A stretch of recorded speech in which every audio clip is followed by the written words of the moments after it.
que han venido de Llagostera para el campamento de jóvenes que acaba de terminar hoy mismo. Daba comienzo esta semana, el día miércoles, y han estado miércoles, jueves, viernes, sábado, y hoy domingo terminaba el campamento de jóvenes, el retiro de jóvenes en el Puerto de la Cruz. Y bueno, después le voy a pedir a Anderson que pase por aquí y nos dé un testimonio. Así es que le damos la bienvenida a nuestra hermana Miguelina y Chantal, le damos un fuerte aplauso a ella en el nombre del Señor. Bienvenida, que el Señor te bendiga. Es diferente estar aquí que verlo por internet, ¿no? Es muy diferente, ¿no? Anderson, cuando puedas. También tenemos unos hermanos muy queridos que conocimos en un viaje hace ya algunos años que hicimos a Suiza, donde estábamos compartiendo en una iglesia y los hermanos vinieron y nos presentaron. Y aquí tenemos a estos hermanos que estamos muy contentos de tenerlos con nosotros. Pónganse de pie, por favor, hermanos. Le damos un fuerte aplauso a ellos de bienvenida. Dios les bendiga. Dios les bendiga mucho, mucho. Amén, amén. Gloria a Dios. Amén. Qué bueno, nos alegra mucho que esa compañera de universidad, pues gloria a Dios, está comenzando, ¿no? A interesarse por las cosas del Señor. Y tenemos que orar para que cada día haya más hambre en los corazones de la gente, de acercarse a Dios, de conocer la verdad, de conocer su palabra. La Biblia dice, hay una promesa que nos apropiamos de ella, que llegaría un tiempo, y ¿por qué no puede ser en nuestro tiempo? ¿Por qué no? Que el Señor enviaría a la tierra hambre y sed, pero no de comida, no de agua, sino hambre y sed de su palabra.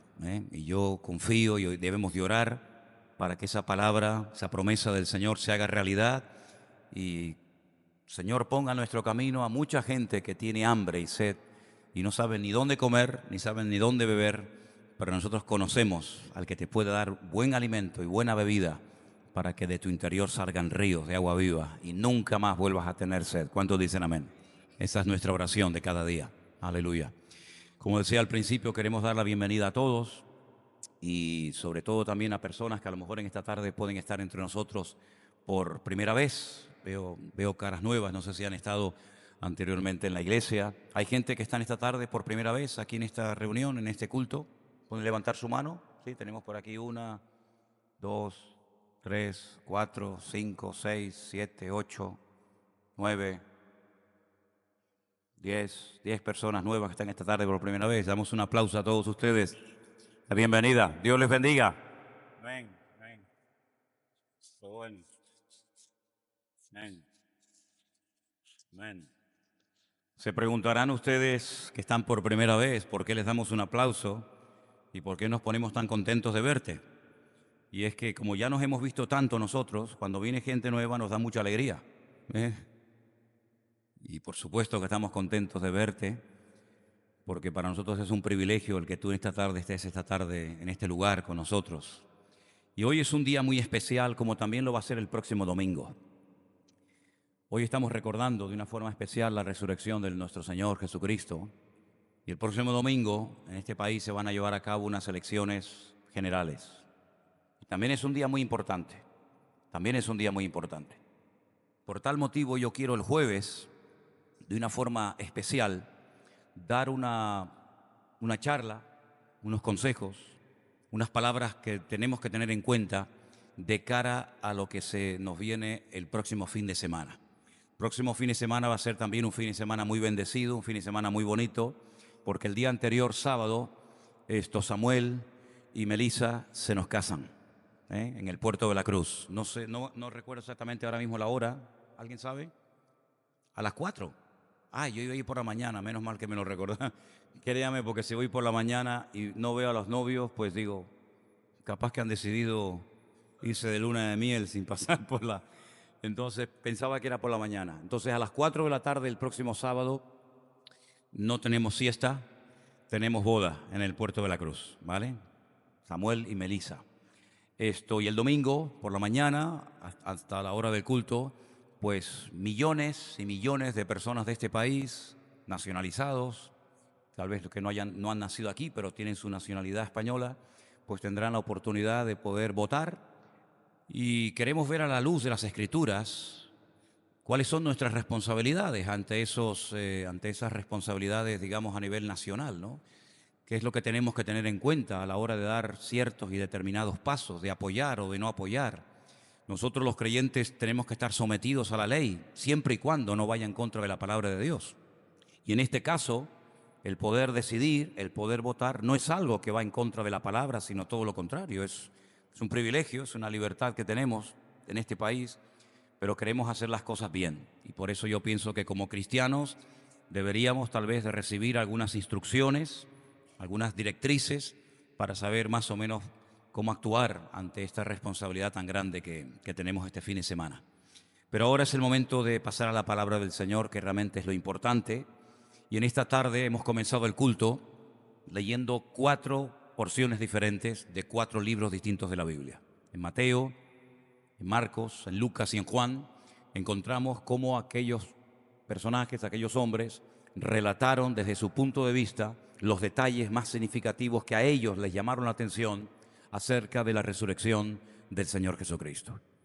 Todos sabemos perfectamente que no era la primera persona que resucitaba.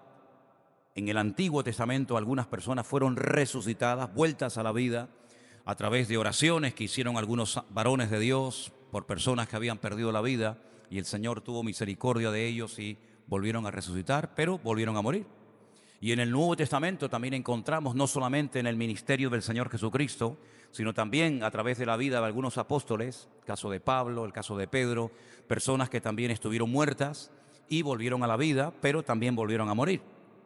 Y tal vez el caso más significativo, el más conocido, es la resurrección de uno de los amigos de Cristo, que se llamaba Lázaro, que tenía 2 hermanas, Marta y María, que vivían en un pueblecito a las afueras de Jerusalén.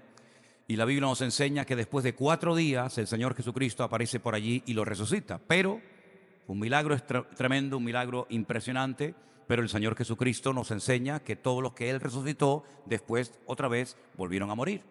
Pero en el caso del Señor Jesucristo, Él estuvo muerto 72 horas, no se desmayó, no sufrió un colapso, no se equivocaron de tumba, no robaron el cuerpo, sino que el Señor Jesucristo murió literalmente, su corazón dejó de latir, su sangre dejó de circular por sus venas y Él murió y entregó previamente su espíritu al Padre, pero Él sabía perfectamente que habían profecías, algunas de ellas en el libro de los Salmos, que hablaban acerca de que Él resucitaría al tercer día. No permitirás que tu santo vea corrupción, dice una de ellas en el libro de los Salmos. Y 72 horas más tarde, no apareció por allí un profeta, no apareció por allí uno de sus apóstoles, sino que el mismísimo Padre lo resucita de los muertos. Y dice la Biblia que cuando Él resucitó, se apareció pues a sus apóstoles, se apareció a muchísima gente durante más o menos 40 días, incluso Primera de Corintios capítulo 15, que ahora mencionaremos algunas cosas de este capítulo monográfico que habla acerca de la resurrección, dice que en una ocasión, más de 500 personas lo vieron a la vez. Y dice el apóstol Pablo cuando escribe esa carta aproximadamente por el año 60 y pico después de Cristo, que todavía algunas de aquellas personas que fueron testigos oculares de la resurrección de Cristo todavía estaban con vida. Ya evidentemente otros habían muerto.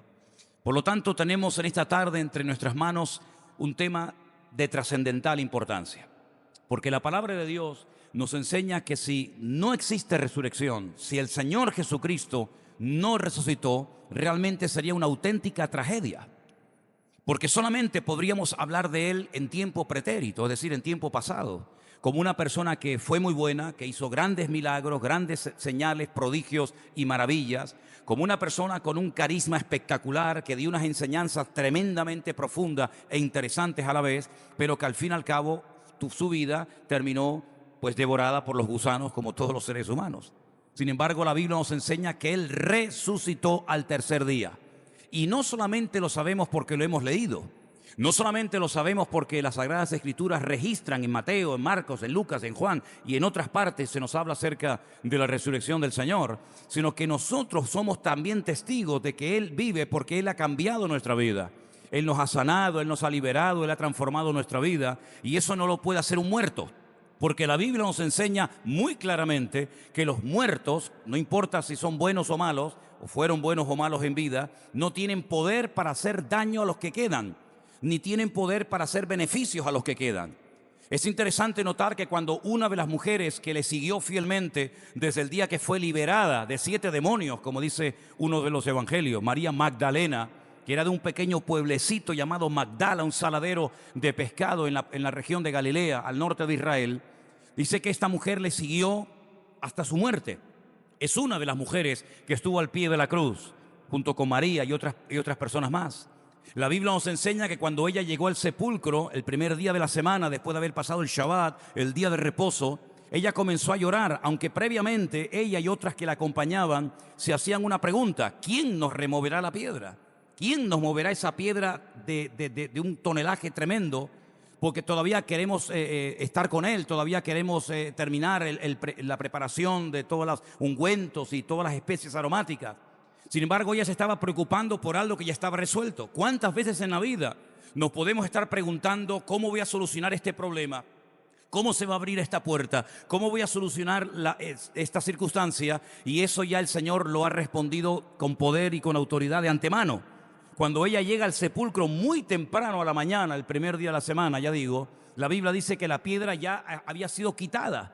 Y como dije en una ocasión, la piedra no fue necesario que se rodara para que el Señor Jesucristo recién resucitado saliera del sepulcro. Él no necesitaba que rodaran la piedra, Él podía haberla traspasado, como vemos más adelante, por ejemplo, en el Evangelio según San Juan, que dice la Biblia que estaban sus discípulos encerrados, puertas y ventanas herméticamente cerradas por miedo a los judíos. Ellos pensaban que también vendrían a crucificarlos a ellos. Y la Biblia dice que de repente, sin tocar a la puerta, sin necesidad de que se le abrieran las ventanas, Él se presenta en medio de sus discípulos y les dice la famosa frase: Shalom Aleichem, paz para todos. Y se quedan sorprendidos porque Él no tenía necesidad de tocar a la puerta ni que le abrieran una ventana, sino que Él ya podía, después de su resurrección, traspasar, ¿verdad?, las paredes. No tenía ningún tipo de limitaciones, ni de espacio, ni de tiempo, porque ya estaba glorificado y no tenía necesidad de que nadie le rodara la piedra para poder salir, sino que más bien la piedra fue rodada para que los hombres pudieran entrar y pudieran ver la gloria del Señor, y Pedro, Juan, Santiago, Tomás y todos los que quieran puedan entrar y ver que Él no está en este lugar, porque el Señor ha resucitado de los muertos. ¿Cuántos dicen amén? Si todo eso es mentira, si la resurrección no se produjo, Primera de Corintios capítulo 15 dice que entonces nuestra fe no sirve de nada. Literalmente dice: nuestra fe es vana. En otras palabras, ¿en quién estamos creyendo? ¿A quién hemos cantado esta tarde? ¿A quién adoramos? ¿A quién queremos honrar? ¿A quién queremos servir? ¿A quién queremos levantar en alto en nuestras reuniones y cultos? ¿A quién queremos verdaderamente agradar? ¿A un muerto? No merece la pena pasar martirio. No merece la pena sufrir todo tipo de vejaciones, humillaciones y torturas y rechazo por un muerto. Nadie sería capaz de aguantar tortura por el profeta Isaías, o por Malaquías, o por Daniel, o por cualquier otro gran personaje de la historia, porque no merece la pena sufrir por un muerto. Porque aparte el muerto no te puede transmitir ninguna gracia, ninguna unción, ninguna capacitación, ¿verdad?, para poder soportar el martirio y el dolor hasta la muerte. Pero sin embargo, millones de personas, incluso en estos días y hoy, han muerto hermanos nuestros en otras partes del mundo. ¿Por qué? Porque no están dando su vida por una causa perdida, no están muriendo por un muerto, sino que están dando su vida por aquel que vive por los siglos de los siglos, amén, y ha prometido estar con su pueblo y con nosotros todos los días hasta el fin del mundo. Y por eso podemos tener la capacidad de poder soportar el martirio, si Dios así lo permite. Y por eso podemos vencer tentaciones, y por eso podemos orar por enfermos, y por eso aún todavía en el siglo XXI se pueden echar fuera demonios en su nombre, porque no estamos invocando el nombre de un muerto, porque eso sería espiritismo, eso sería recurrir a muertos para ayudar a vivos. Y la Biblia dice: no busquen entre los muertos al que vive, porque ha resucitado. ¿Cuántos dicen amén? Cuando ella llega al sepulcro se encuentra que su cuerpo no está allí. Cuando ella llega al sepulcro se encuentra que los soldados han abandonado el lugar. La piedra ha sido movida y ella va corriendo a donde están sus discípulos. Ella sabía dónde se reunían. Ella sabía dónde estaban congregados. Y cuando llega allí la toman por loca. No la creen, la menosprecian. Como muchas personas te van a menospreciar o se van a burlar o se van a reír de ti cuando le digas que tú no le has entregado tu vida a una religión, a una secta o a un hombre, sino tú le has entregado tu vida al Rey de Reyes y al Señor de los Señores. Algunos discípulos dudaban, no le creían. Sin embargo, él había dicho antes de su muerte que al tercer día resucitaría. Cuando él dijo aquellas palabras: destruyan este templo y en 3 días lo restauraré, algunos tergiversaron sus palabras, como hoy en día hay gente que sigue manipulando y tergiversando la Escritura. Pero él se refería al templo de su cuerpo. Lo destruyeron, lo humillaron, lo masacraron, lo azotaron, le hicieron de todo. Pero al tercer día él se levantó de la tumba, demostrando que él no era un falso Mesías, que él no era un impostor, que él no era uno más de los tantos que habían venido, sino que él era verdaderamente el camino, la verdad y la vida. El Verbo hecho carne, el león de la tribu de Judá, el alfa y la omega, el príncipe de paz, el admirable, el consejero, el Dios fuerte. Él era todo eso y mucho más. ¿Cuántos dicen amén? Y creemos que el Señor Jesucristo resucitó, porque si no fuera la verdad, nosotros seríamos falsos testigos. Estaríamos dando un falso testimonio, cosa que está totalmente prohibida en los 10 mandamientos. No dirás falso testimonio. Si Cristo no resucitó, Pedro lo que predicaba era mentira. Y Pablo lo que predicaba era falso. ¿Por qué? Porque dieron testimonio de alguien que vivía cuando realmente no estaba vivo, sino que había muerto. Si nuestra fe es vana y seríamos falsos testigos, la Biblia nos enseña que si Cristo no resucitó, ninguno de nosotros puede presumir en esta tarde de ser hijo o hija de Dios. Nuestros pecados no han sido perdonados, aún siguen estando acusándonos delante de la presencia del eterno Dios. Y todos los que nos precedieron, y todos los mártires a través de la historia, y todos los que murieron creyendo que habían sido perdonados sus pecados, murieron en pecado y se van a ir al infierno por toda la eternidad. Pero sabemos que todos y cada uno de nuestros pecados han sido perdonados, porque el Señor Jesucristo murió conforme a las Escrituras y resucitó al tercer día para justificarnos y para decir delante del Padre: Padre, la obra ha sido consumada, la sangre ha sido derramada, y la sangre de Jesucristo es lo único que puede perdonar los pecados del ser humano. ¿Cuántos dicen amén? Si Cristo no hubiera resucitado, seríamos los más dignos de lástima de todo el planeta Tierra. Estaríamos esperando a un Cristo que no va a venir, ni va a reinar, ni va a aplastar la cabeza de Satanás, ni va a haber una etapa, una era milenaria, ni va a haber ningún tipo de resurrección para aquellos que murieron esperando y confiando de que serían resucitados. Si Cristo no resucitó, lo que llamamos el rapto, la traslación de la iglesia, tampoco se va a producir, porque si Él murió y no resucitó, nosotros tampoco seremos arrebatados ni seremos resucitados. Si Cristo no murió, el cristianismo es la gran y mayor mentira de toda la historia de los tiempos. ¿Cuántos dicen amén? ¿Qué mensaje tenemos que darle al mundo? ¿Que vamos a salir por las calles a anunciarle a nuestros vecinos y amigos y familiares? ¿Qué esperanza tiene el mundo si Cristo no resucitó? Tendríamos incluso hasta cierto punto algo de autoridad para incluso dudar del Antiguo Testamento. Porque entonces todo lo que se escribió y profetizó por la pluma de Daniel, de Zacarías, de Malaquías, de Abdías, de Jonás, etcétera, etcétera, es una gran mentira, porque es algo que nunca se ha cumplido ni se cumplirá jamás. No tenemos que esperar que nazca un Mesías que aún no ha nacido, ni tenemos que esperar a un Mesías que aún no ha venido, sino que tenemos que esperar con fe y con confianza y con seguridad que el mismo que murió y resucitó y ascendió y está en este preciso momento intercediendo por este culto delante de la presencia del Padre, dice: Él mismo volverá tal y como la habéis visto ir a la presencia del Padre. Así que podemos dormir, vivir, pensar, hablar, caminar y hacer cualquier acto de la vida con la más absoluta confianza, esperanza y fe de saber que no nos hemos equivocado, que no hemos depositado nuestra confianza, nuestra vida en un muerto, en un mito, en un timo, sino que hemos depositado nuestra fe en el único Salvador y Mesías que existe. Estamos en el verdadero y su Hijo Jesucristo es el verdadero. ¿Cuántos dicen amén? Si el Señor Jesucristo no hubiera resucitado, queridos hermanos, como decían los gladiadores, como decían aquellos hombres y mujeres que salían a los terrenos a jugarse la vida en los circos romanos: comamos y bebamos, que mañana moriremos. Pero nosotros sabemos perfectamente que nuestra fe no es una fe vana. Sabemos que nuestra fe es una fe viva. Y cuando leemos Hechos y vemos los milagros que se siguieron haciendo, aunque Él ya no estaba de una forma, digamos, física entre los discípulos, y vemos cómo aquellos hombres que tiempo atrás tenían temor de confesarle delante de las multitudes, eran capaces de levantarse delante de aquellos que le habían crucificado y de aquellos que le habían cuestionado, eran capaces de levantarse. Y por ejemplo, pensando en Pedro, un hombre que fue incapaz de confesar a Cristo públicamente, un hombre que maldijo, un hombre que juró que no le conocía, un hombre que no tuvo el valor y la autoridad de poner en práctica lo que él había prometido que haría. Te acompañaré aunque todos estos te abandonen. Yo iré contigo hasta la muerte si hace falta.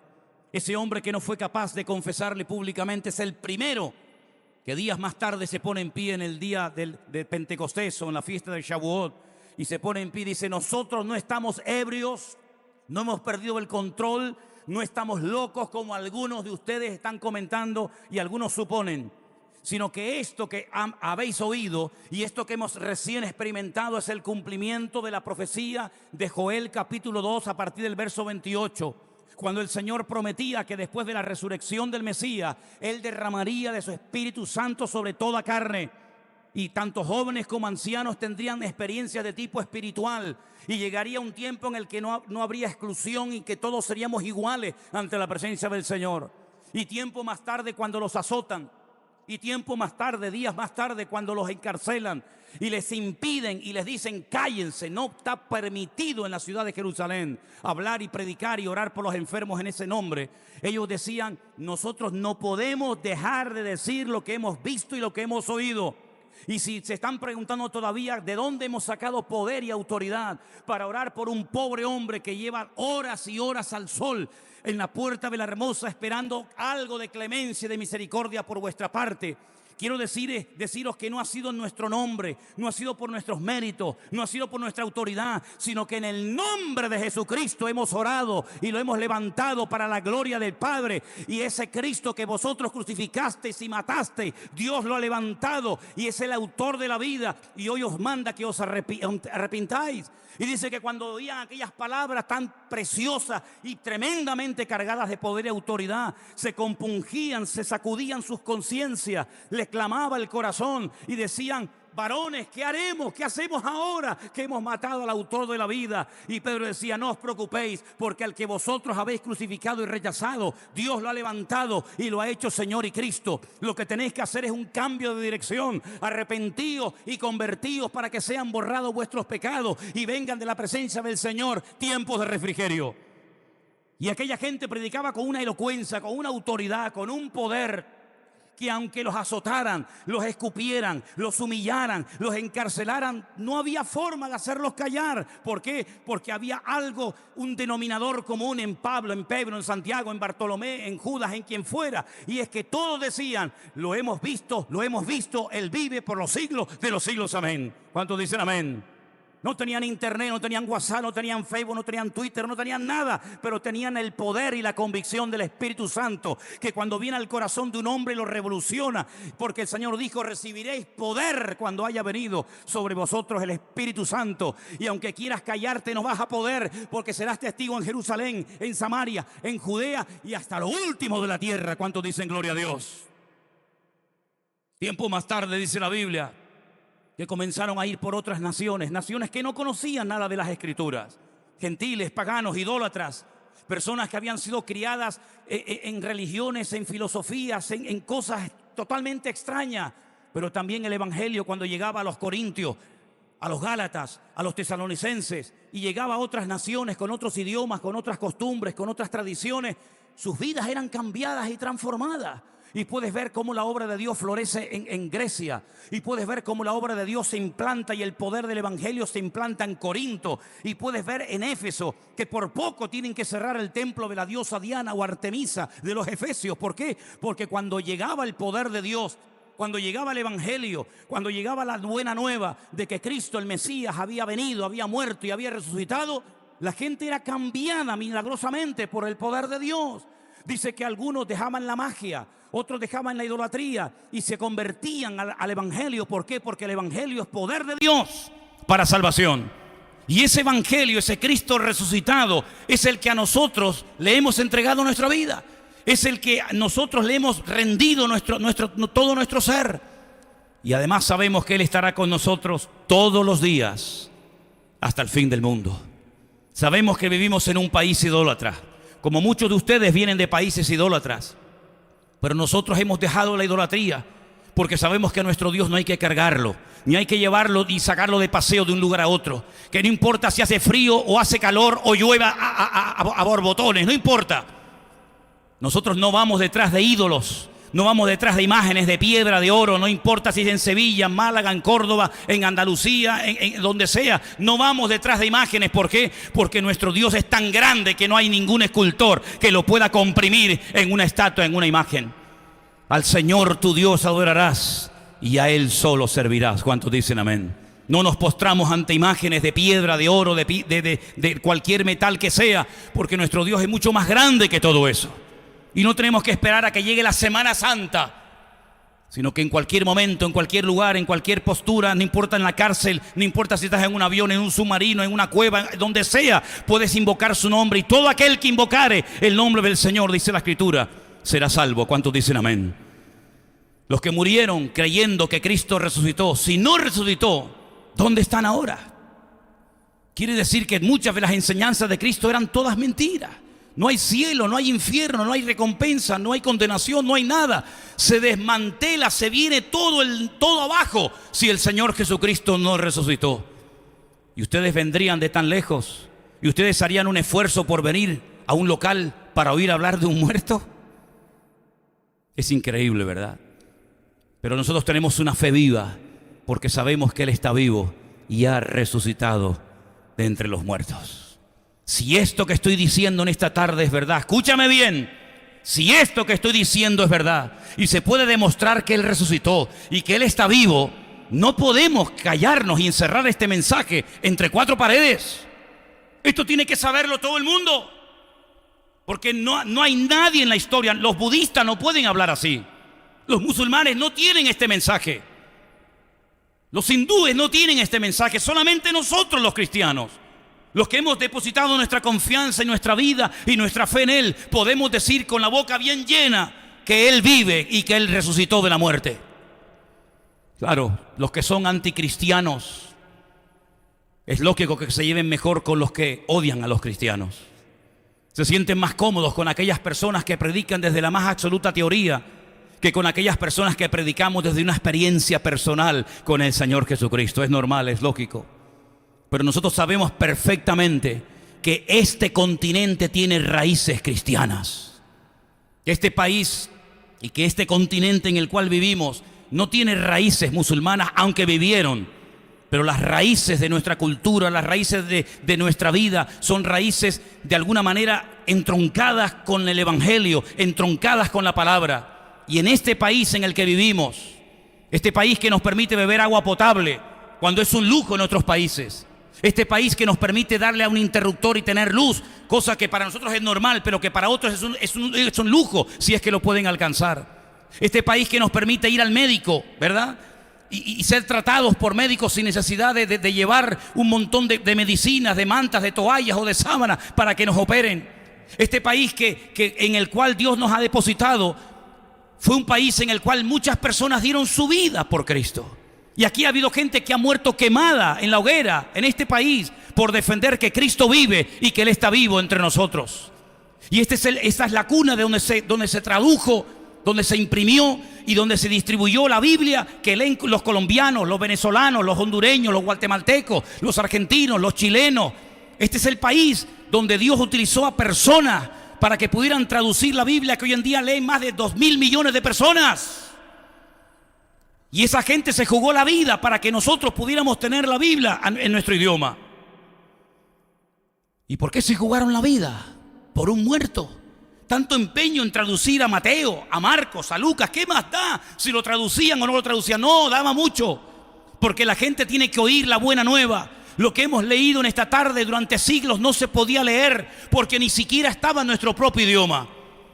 Pero esos sacerdotes convertidos al verdadero evangelio, no la religión muerta y vacía, sino que cuando se convirtieron al evangelio de verdad y salieron de España y fueron a Suiza y fueron a Alemania y fueron a Inglaterra y vieron que verdaderamente las Escrituras pueden cambiar y transformar el corazón del ser humano, se empeñaron y se jugaron la vida en traducir al castellano la palabra de Dios, para que todo el mundo supiera que un día el Señor llegó al pozo de Samaria y le habló a una samaritana que había saltado de cama en cama durante toda su vida, hasta que se encontró con el autor de la vida y le dijo: mira, has bebido montones de agua, muchas de ellas contaminadas e infectadas, pero yo tengo un agua que cuando la pruebes nunca más volverás a tener sed. Y esa gente se jugó la vida para que supiéramos que Jesús llegó un día a Betania y allí estaban las hermanas de Lázaro destrozadas, pero Jesús dijo: no os preocupéis, porque yo soy la resurrección y la vida, y el que cree en mí, aunque esté muerto, vivirá. Y esa gente se jugó la vida para que supiéramos en nuestro propio idioma que lo metieron en un sepulcro, pero que previamente lo crucificaron entre dos ladrones. Uno se mofaba y se burlaba de él, uno lo rechazaba y el otro le dijo: acuérdate de mí cuando vengas en tu reino. Y el Señor le dijo: hoy estarás conmigo en el paraíso. Y para que supiéramos, 1 Corintios capítulo 13, si yo hablo en lenguas humanas y angélicas y no tengo amor, soy como metal que resuena o címbalo que retiñe. Y para que pudiéramos leer las cartas de Pablo a los tesalonicenses: hermanos, no os entristezcáis como los otros que no tienen esperanza, porque si creemos que Cristo murió y resucitó, Él traerá con Él a los que murieron en Él. Y para que pudiéramos tener el libro de Apocalipsis, esa gente se jugó la vida por un muerto, no. Ellos entendieron que Jesucristo estaba vivo y que merecía la pena traducir las Sagradas Escrituras en nuestro propio idioma. Y hoy en día, gloria a Dios, las tenemos en nuestras manos. Y aunque quieren arrebatarlas, y aunque quieren prohibirlas, y aunque quieren perseguirlas, hermanos, aunque destrozaran todas las Biblias del mundo, hay algo que nunca podrían hacer los seres humanos, ni los budistas, ni los musulmanes, ni los comunistas. Nadie puede hacer, y es arrancar la palabra de Dios de nuestros corazones y arrancar la experiencia personal que hemos tenido con Él, el Rey de Reyes y Señor de los Señores. ¿Cuántos dicen amén? Es un privilegio en esta tarde decir: Cristo vive. Cristo vive. Es un privilegio decir: Cristo vive. Que lo oigan todos en esta calle, que lo oigan todos en el mundo entero.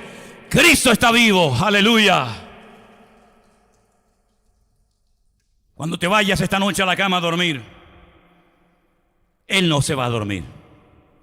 Él estará velando al lado de tu cama, porque la palabra dice que el ángel del Señor acampa alrededor de los que le temen y los defiende. Y aunque nuestra carne se pudra y se caiga a trozos y se deteriore nuestro cuerpo por el paso del tiempo, yo sé que con mis ojos yo veré al Señor. Y aunque algunos de nosotros, no sé, muramos a una edad y otros a otra, y aunque a lo mejor entre nosotros pueda haber los próximos mártires de este país, solo Dios lo sabe. Quiero que sepamos todos, incluido yo, que si el Señor permite que partamos de esta vida de esa manera, Él nos dará la fuerza y la gracia para terminar nuestros días diciendo: la gloria te la doy a ti, Señor, y mi vida, mi espíritu y mi alma te la entrego a ti, y no le tomes en cuenta su pecado. Y todo eso no viene de un mito, ni de un engaño, ni de un cuento. Todo eso viene de la realidad experimental de poder conocerle como nuestro amado Señor y Salvador Jesucristo. En este país se le ha dado descaradamente las espaldas a Dios. Están tratando por todos los medios de descristianizar a España y a Europa. Nos están bombardeando millones de musulmanes que, dicho sea de paso, por si no lo sabes, odian a los cristianos. Un buen musulmán tiene que odiar a los cristianos. Si un buen musulmán no odia a los cristianos, no es musulmán, ni buen musulmán, ni mucho menos. Y están tratando por todos los medios de que nos olvidemos de que el Señor Jesucristo nació en Belén de Judea. Y aunque haya personas con autoridad política que cuando llega, por ejemplo, la época en la que el mundo ha decidido recordar su nacimiento, hacen un desfile que parecen payasos en vez de recordar que hubieron unos magos de Oriente que vinieron a adorar al Mesías. Pues aunque quieran manipular y tergiversar la historia, para eso estamos tú y yo, para decirle al mundo: eso no es así. La verdad es la que yo te voy a contar, porque no solamente la he leído y la he recibido, sino que la he vivido en carne propia. Y yo quiero que cada uno de ustedes sean valientes, porque la autoridad que tienes para hablar te la da el Evangelio. Porque la autoridad que tienes para hablarle a los jóvenes que están en problemas de droga, o cuando vayas a la cárcel, o cuando vayas a hablar con cualquier tipo de persona, me da igual. La autoridad que tienes para decirle, lo que le vas a decir, es que tú has conocido personalmente en tu corazón, en tu alma, en tu espíritu, al Señor Jesucristo vivo y resucitado. No te calles. No es una vergüenza, no es un delito el poder hablar del Señor. Es más bien una obligación y un deber. ¡Ay de mí!, decía el apóstol Pablo, si no predico el Evangelio. ¡Ay de mí!, si para quedar bien en el colegio, o para quedar bien en la familia, o para quedar bien sabe Dios dónde, me callo y niego lo que he recibido y lo que he creído y lo que ha transformado y cambiado mi vida. Jesús dijo: id por todo el mundo y prediquen, hablen, anuncien el Evangelio a toda criatura. Eso no significa de que todos nos van a aplaudir. Eso no significa de que todos van a decir: ay, muchas gracias, bienvenido. No. En algunos lugares eran expulsados, en otras eran admirados. En algunos lugares eran escupidos y maltratados. En otros lugares eran exaltados de forma tal vez excesiva. Pero no importa la reacción del oyente, no importa lo que diga el mundo, lo importante es que tú y yo nos armemos e interioricemos estas verdades en nuestro corazón. Tenemos un mensaje urgente que transmitir al mundo. Si tú y yo nos callamos, los musulmanes no van a decir que Cristo murió y resucitó al tercer día. No lo van a decir porque no lo creen. Y en su sagrado libro, el Corán, dice que Cristo no murió en la cruz. Por lo tanto, el Cristo del Corán no es el Cristo nuestro de la Biblia. Los budistas no van a hacerle publicidad y propaganda al Señor Jesucristo.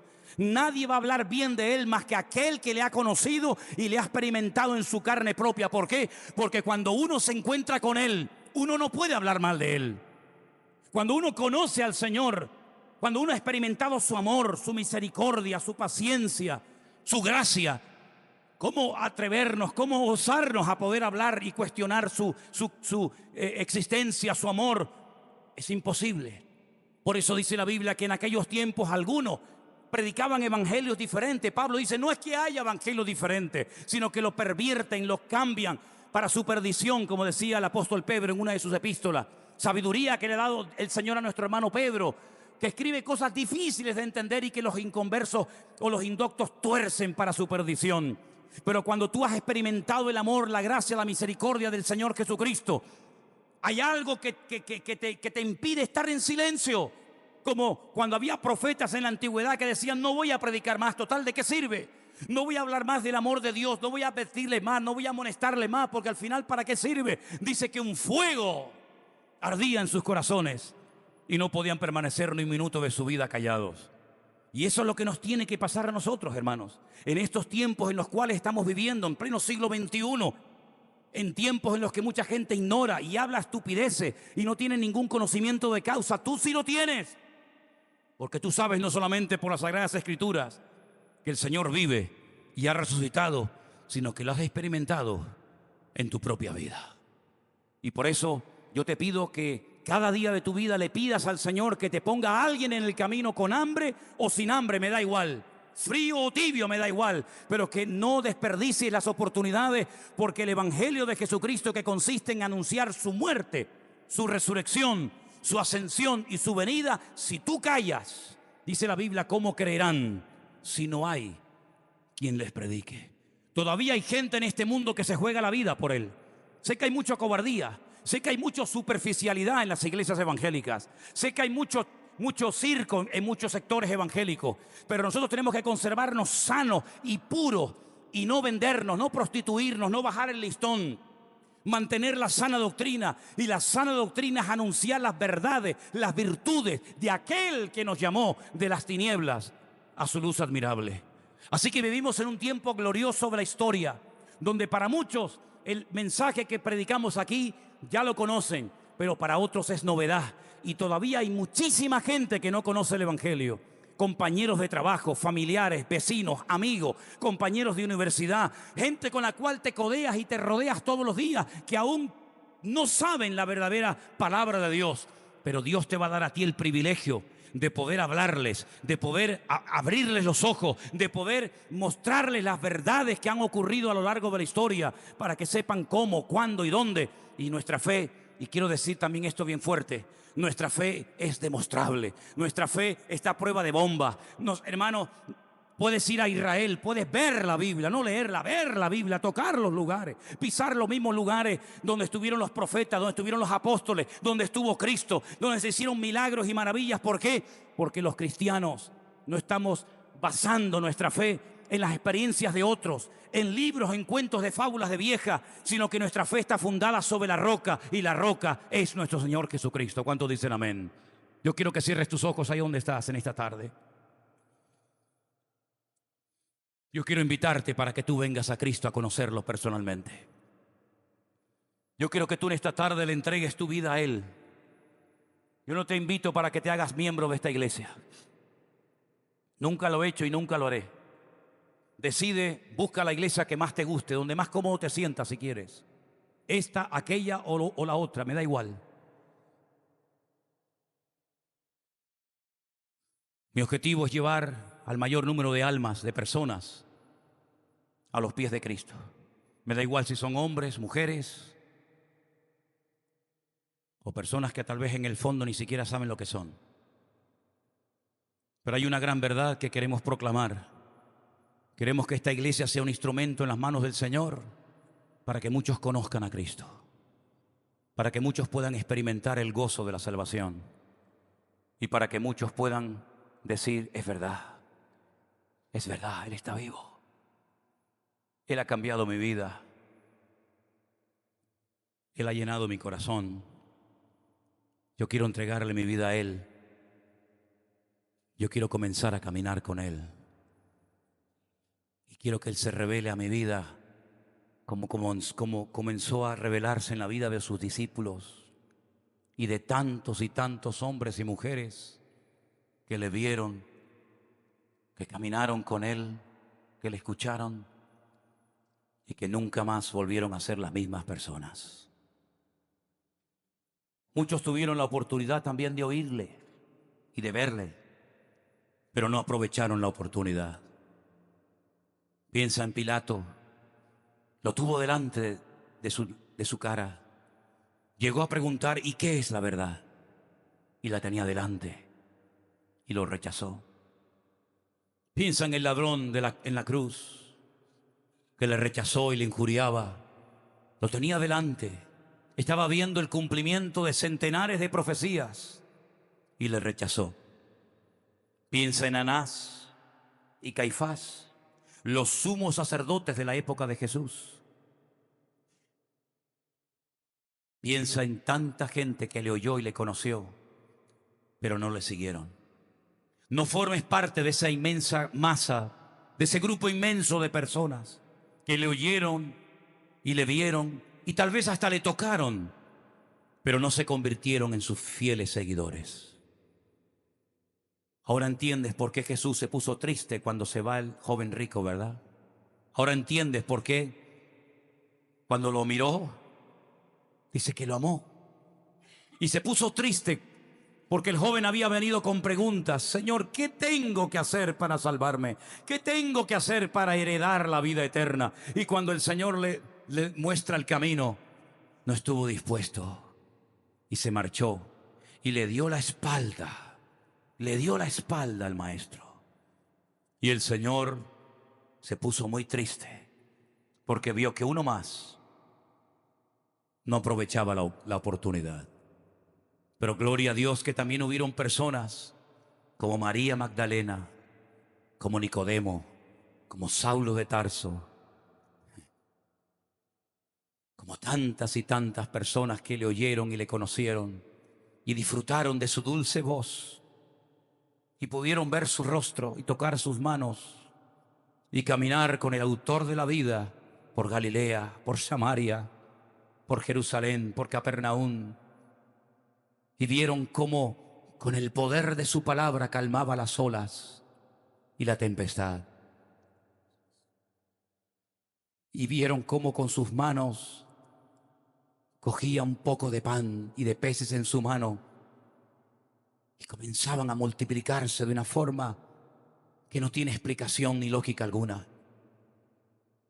Y lo vieron caminar por encima de las aguas en el mar de Galilea, en el Kineret. Y lo vieron como reprendía a los demonios, al mismísimo Satanás. Y lo vieron como decía, bienaventurados los pobres en espíritu, porque ellos verán a Dios.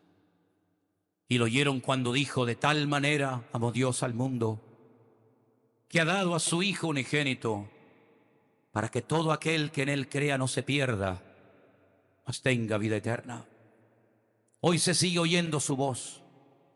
Hoy se sigue oyendo la voz del eterno Dios, que dice, venid, venid de todos los confines de la tierra, venid a mi presencia.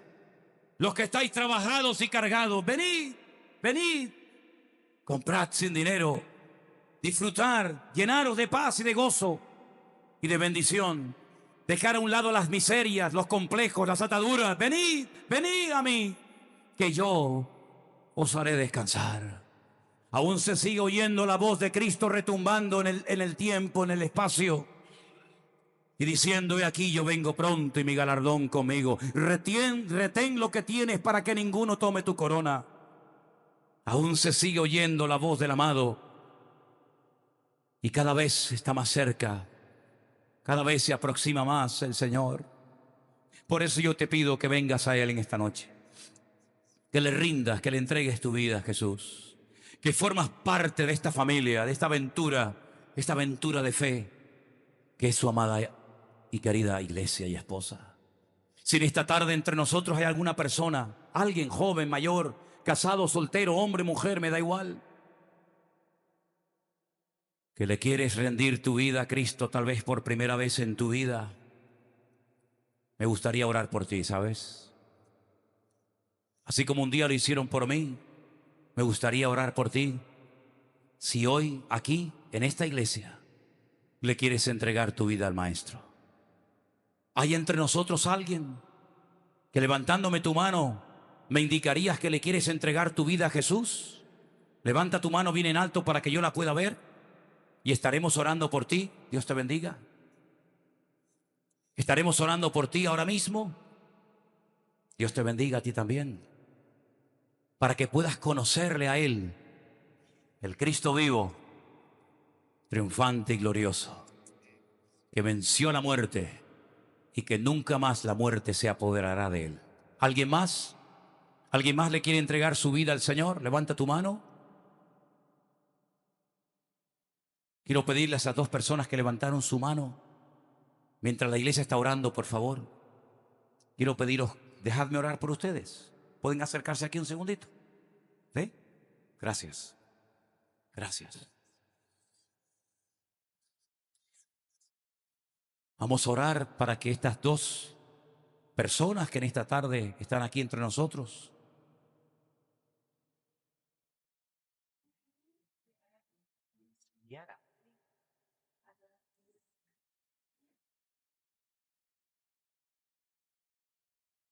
te estoy esperando a ti.